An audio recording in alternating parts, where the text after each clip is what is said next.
India TV YouTube channel को subscribe करें और बेल आइकन दबाएं। पीएम मोदी के 71वें जन्मदिन पर आज देश भर में कार्यक्रम कर रही है बीजेपी। अगले 20 दिन तक जगह जगह चलाए जाएंगे कार्यक्रम। पीएम मोदी के जन्मदिन पर बीजेपी अध्यक्ष जेपी नड्डा सेवा और समर्पण कार्यक्रम की शुरुआत करेंगे। बीजेपी मुख्यालय में होगा कार्यक्रम।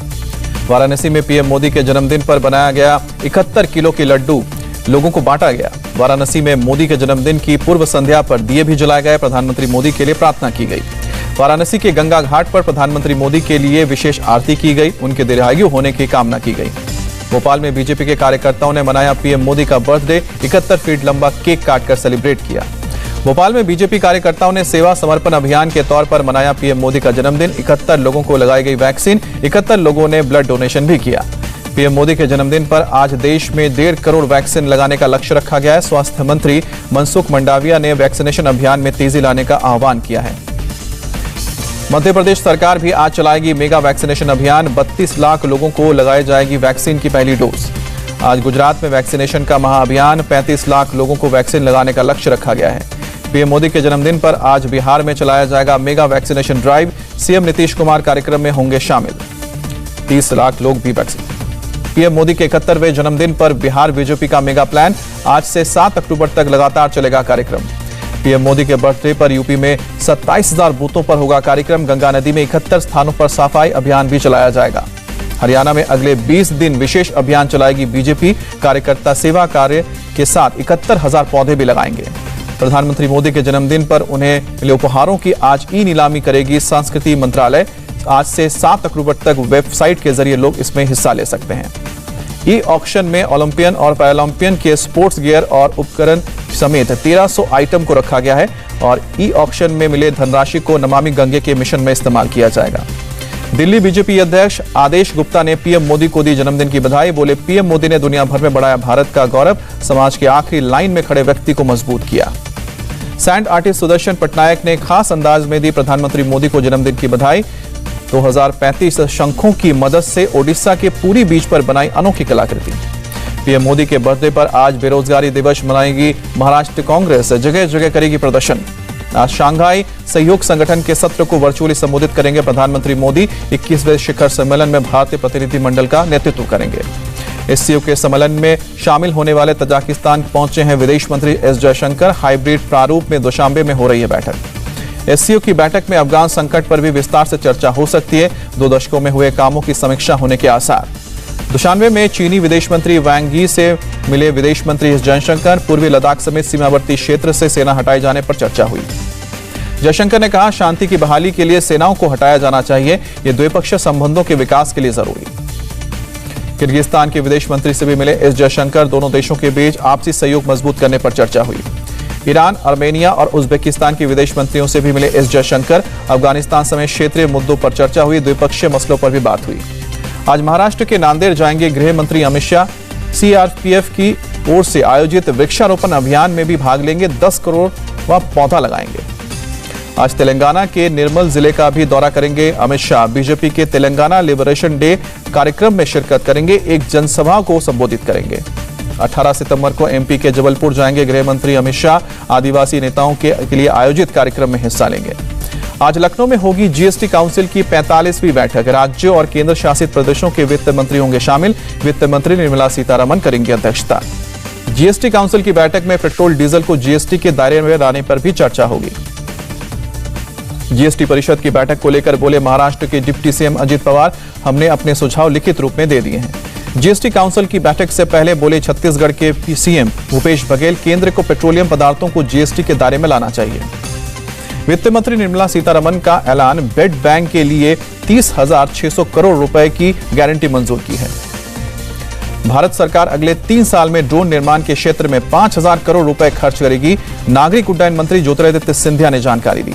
हरियाणा के सोहना में केंद्रीय सड़क एवं परिवहन मंत्री नितिन गडकरी ने दिल्ली मुंबई एक्सप्रेसवे के कार्यों का जायजा लिया। एमपी के रतलाम में केंद्रीय मंत्री नितिन गडकरी ने दिल्ली मुंबई एक्सप्रेसवे का निरीक्षण किया। खुद कार में सवार होकर एक्सप्रेसवे के 150 किलोमीटर प्रति घंटे की रफ्तार से सफर की। राजस्थान के सफाई माधोपुर में नितिन गडकरी ने दिल्ली मुंबई एक्सप्रेसवे के कामकाज की समीक्षा की। कहा हाईवे बन जाने से आसान होगा दिल्ली मुंबई के बीच का सफर। अपने 4 दिवसीय दौरे पर शिमला पहुंचे राष्ट्रपति रामनाथ कोविंद विधानसभा के स्पेशल सेशन को करेंगे संबोधित। जम्मू कश्मीर के कुपवाड़ा में ब्लास्ट से एक नाबालिग लड़की की मौत, परिवार के 5 लोग जख्मी। हंदवाड़ा के तारतपुरा महल इलाके में ब्लास्ट हुआ। दिल्ली पुलिस हेडक्वार्टर में आज 11 राज्यों के एटीएस चीफ, एसओजी और खुफिया एजेंसियों की होगी मीटिंग। रॉ, आईबी, एनआईए के अधिकारी और फील्ड ऑपरेशन से जुड़े अधिकारी शामिल होंगे। पुलिस और खुफिया एजेंसी के ऑफिसर्स की बैठक में बेहतर तालमेल को लेकर चर्चा की जाएगी। अफगानिस्तान में बदले हालात के बाद भारत में आतंकी गतिविधियों में बदलाव पर भी चर्चा होगी। केंद्र सरकार की दिल्ली हाईकोर्ट से appeal, Delhi police commissioner Rakesh Asthana की नियुक्ति को चैलेंज करने वाली याचिका खारिज हो। पकड़े गए आतंकी जीशान सिंह ने पूछताछ में कई अहम खुलासे किए।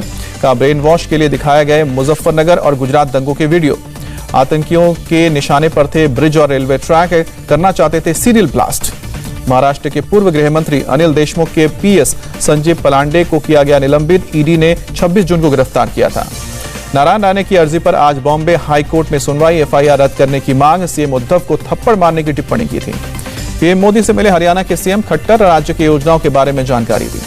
कांग्रेस नेता ऑस्कर फर्नांडिस को आखिरी विदाई देने बेंगलुरु पहुंचे Rahul Gandhi. Saint Patrick church में कांग्रेस नेताओं के साथ प्रार्थना सभा में शामिल हुए। बेंगलुरु में राहुल गांधी ने ऑस्कर फर्नांडिस के परिवार वालों से मुलाकात की, परिजनों के प्रति अपनी संवेदना जाहिर की। भवानीपुर में प्रचार के दौरान ममता का बीजेपी पर हमला, धार्मिक आधार पर लोगों को बांटने की रणनीति का आरोप लगाया। ममता ने कहा, देश को नहीं बनने दूंगी दूसरा तालिबान या पाकिस्तान, ताकत के साथ करूंगी मातृभूमि की रक्षा। भवानीपुर के लक्ष्मी नारायण मंदिर पहुंची सीएम ममता बनर्जी, पूजा पाठ की। ममता बनर्जी के गुरुद्वारा जाने पर बंगाल बीजेपी अध्यक्ष दिलीप घोष का सवाल, सिख देंगे दंगे को लेकर क्या कभी उन्होंने दुख व्यक्त किया। बीजेपी ने ममता बनर्जी पर भवानीपुर में प्रचार के दौरान कोरोना नियमों के उल्लंघन का आरोप लगाया, चुनाव आयोग से शिकायत की। बीजेपी उम्मीदवार प्रियंका टिब्रीवाल ने घर घर जाकर शुरू किया प्रचार, ममता के खिलाफ लड़ रही हैं चुनाव। प्रियंका टिब्रीवाल ने टीएमसी पर जासूसी करवाने का आरोप लगाया, कहा मेरे हर कदम पर रखी जा रही है नजर। प्रियंका टिब्रीवाल ने ममता बनर्जी पर लगाया सरकारी मशीनरी का दुरुपयोग का आरोप, कहा पुलिस एक पार्टी के वर्कर की तरह काम कर रही है। भवानीपुर में चुनाव प्रचार के दौरान प्रियंका टिब्रीवाल ने बजाया ड्रम। एक शब्द नहीं बोलेंगे आप पर एक ये ऑडियो हर शोर पर एक आवाज भारी।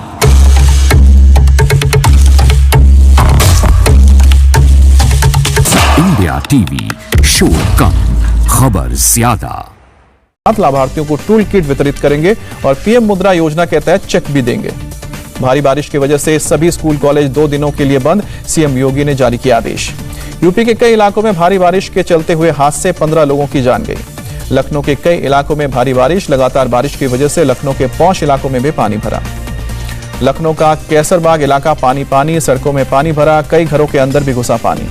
लखनऊ में बारिश की वजह से कई इलाकों में सड़क पर गिरे पेड़, यातायात पर असर।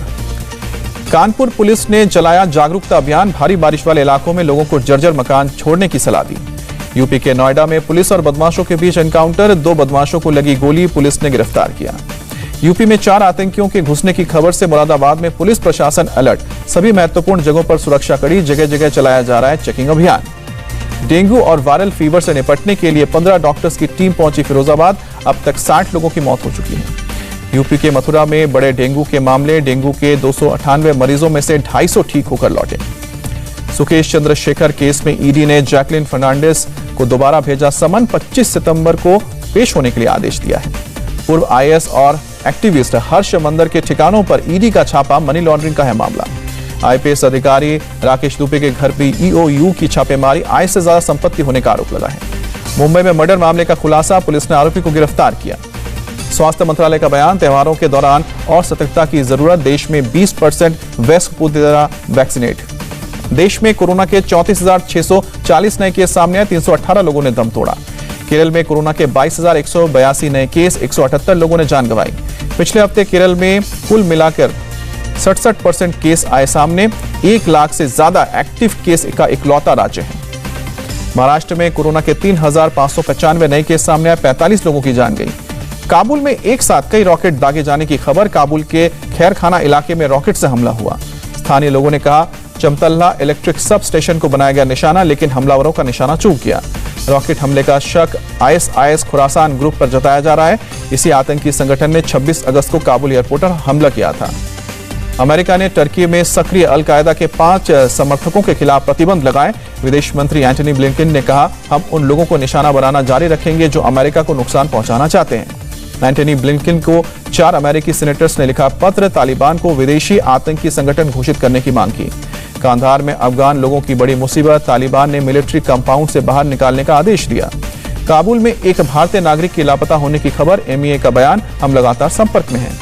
चीन के सिचुआन में 6 तीव्रता का भूकंप, कई घरों को नुकसान, हादसे में 3 लोगों की मौत, 60 से ज्यादा लोग घायल। मौके पर पहुंची फायर फाइटर्स की टीम ने चलाया रेस्क्यू ऑपरेशन, 100 से ज्यादा लोगों को निकाला गया। अमेरिका के कैलिफोर्निया में 2 जगह जंगलों में लगी आग पर काबू पाने की कोशिश जारी, खतरे को देखते हुए नेशनल पार्क को किया गया बंद। भारतीय क्रिकेट टीम के कप्तान विराट कोहली ने T20 की कप्तानी छोड़ने का ऐलान किया, बल्लेबाजी पर देंगे ध्यान। कोहली T20 विश्व कप के बाद छोड़ेंगे टीम इंडिया की कप्तानी, टेस्ट और वनडे में करते रहेंगे टीम को लीड। कोच रवि शास्त्री और रोहित शर्मा से बात करने के बाद विराट ने कप्तानी छोड़ने का फैसला किया, खिलाड़ी के रूप में रहेंगे टीम का हिस्सा। विराट कोहली 2 साल से नहीं लगा सके हैं सेंचुरी, तीनों फॉर्मेट में कप्तानी को मान रहे हैं बल्लेबाजी में गिरावट की वजह। बीसीसीआई अध्यक्ष सौरभ गांगुली ने तीनों फॉर्मेट में कोहली को बताया बेहतर कैप्टन, का भविष्य के रोड मैप को देखकर लिया गया फैसला। बीसीसीआई सचिव जय शाह का ट्वीट, बतौर कप्तान विराट कोहली के योगदान का शुक्रिया, टीम इंडिया के खिलाड़ी और सीनियर मेंबर रहेंगे विराट। जय शाह ने लिखा, टीम इंडिया के लिए साफ रोड मैप, वर्कलोड को लेकर हमारे पास योजना। इंडिया टीवी के editor in chief Rajat Sharma ने विराट कोहली के फैसले का किया स्वागत, कहा उनके काम का बोझ काफी हद तक कम हो जाएगा। केंद्रीय खेल मंत्री अनुराग ठाकुर ने बहरीन के खेल मंत्री से बात की, कहा दोनों देशों के बीच खेल में और साझेदारी मजबूत होगी।